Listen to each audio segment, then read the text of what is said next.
Jeg står her til Blizzcon i Los Angeles, hvor jeg netop har haft muligheden for at interviewe nogle af udviklerne bag Overwatch 2.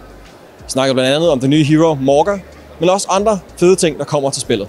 Så med her.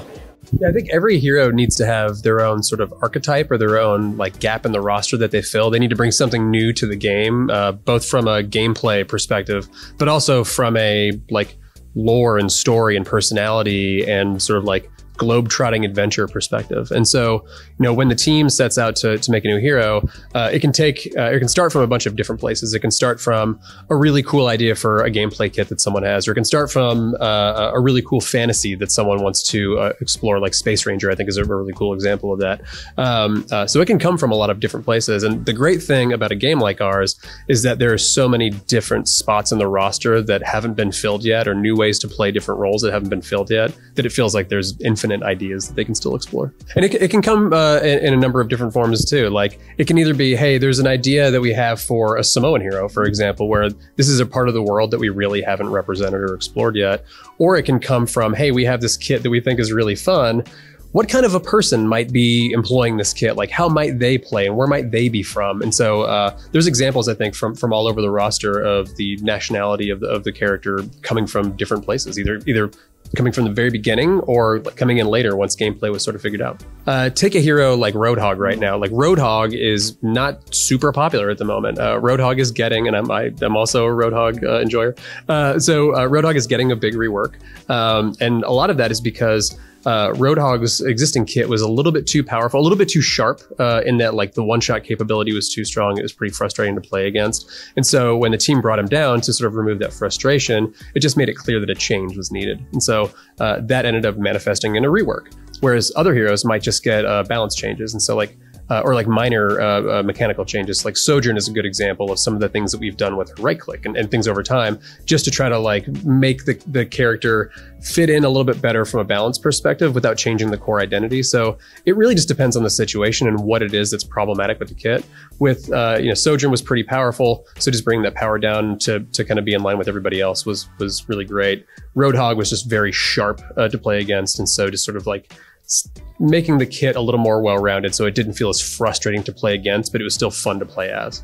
What we don't want to do is take an amazing idea that we think would be really fun to play and just throw it away because it might not work on controller. And so I think what the team usually tries to do is focus on how could we make this work across all of the control schemes that players might be using. Overwatch has traditionally been developed on PC primarily, like back in the day. And over the years, it has now gradually become much more well-rounded in terms of thinking about the PC experience, the console experience. We want players on controllers to feel just as good about the game as players on mouse and keyboard. So it's been sort of an adjustment for the team over the years. And now it's just about making sure that when we do put new abilities into the game, they feel great on any platform that you play on. And so that does happen, but mostly it's about trying to find ways to make it work really well across multiple different control schemes. Overwatch is an accessible world, but Overwatch 2 is a challenging game to play because it is mechanically intensive. Team fights are very fast. It's very competitive. And so we think it's better to let players ease into the game and like learn some heroes first before they start branching out. Because if the first time that you ever play Symmetra is in the middle of a match when someone asks you to switch, it's probably not going to be great for you. It's probably not going to be great for your team. And so getting you acclimated to the game and to different heroes slowly, I think is a better approach for new players. We'll see if that holds up over time. If new players totally disagree with that, then we'll obviously change it.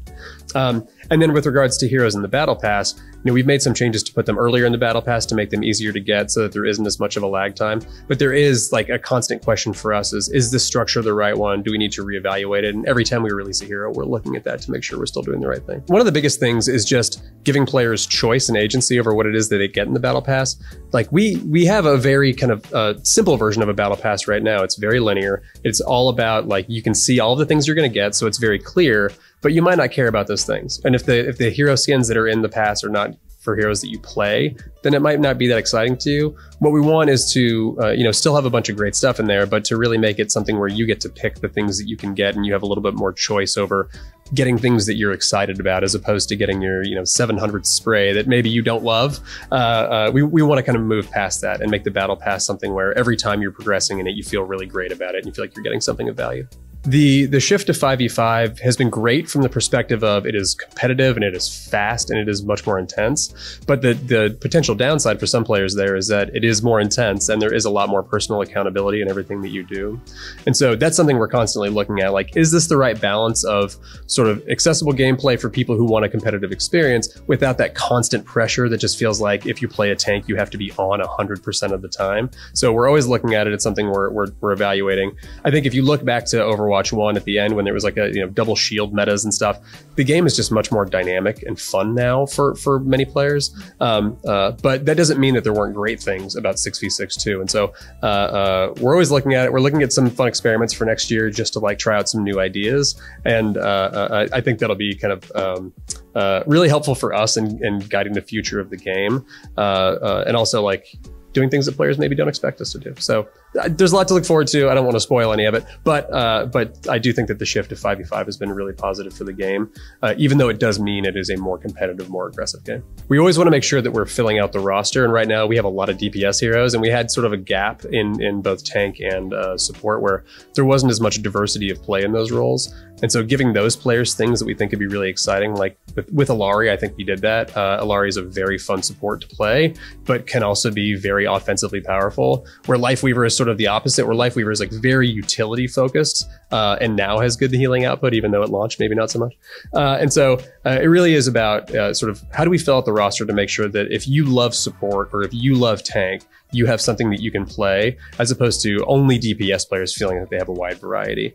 But then the wild card there is always like, if the team has an idea and they think it's awesome and we really love it, then that may just jump up in priority because we think players will love it too. Sigma was created out of the kit that was being developed for Mauga because it wasn't really a great fit for that character, right? I think there was the story about how, you know, the character could like move rocks with telepathy or gravity or whatever it was at the time, but that's not who Mauga is. Like, Mauga would pick up a rock and throw it at you. And so there's this realization that like these ideas are very cool, but these ideas are probably better for a different theme and a different hero backstory. Where Mauga, you know, it just took the team a while to find like what is the specific gameplay hook for this hero. And now that we have it, we all love it. Like, we think it's very unique. It's very good and fresh for the game. It just took a while to get there, which is sometimes the case. So we generally bring in consultants from either like a specific region or from like a specific group to make sure that the representation that we're putting into the game is authentic and that players can see themselves in that hero that we release. And so for Mauga specifically, I think we've talked about the cultural consultant that we worked with and the tattoo artist that we worked with who specifically designed all the tattoos. So it's really just about like making sure that we are listening to the people that we're trying to represent. We're taking their guidance and their advice to make sure that the hero that we put into the game is as authentic as possible.